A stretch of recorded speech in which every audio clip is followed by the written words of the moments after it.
Nagluto ako guys ng minatamis kasi mamaya may bisita kami. Ito ay gatas, rice, tapos nilagyan ng cardamom, sugar, yan, din cream. Kailangan ito ay halong-halo. Huwag tigilan ng halo kasi kapag tinigilan mo ito ng halo, masusunog ang ilalim. Kaya kailangan hindi mo siya tigilan ng paghahalo. Malapit na siya maluto kasi medyo malapot-lapot na siya. Yan guys, luto na. Lagyan natin ng pang design sa ibabaw.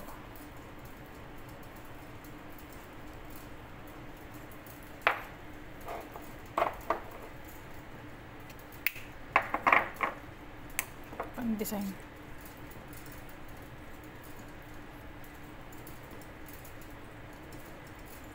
Diba?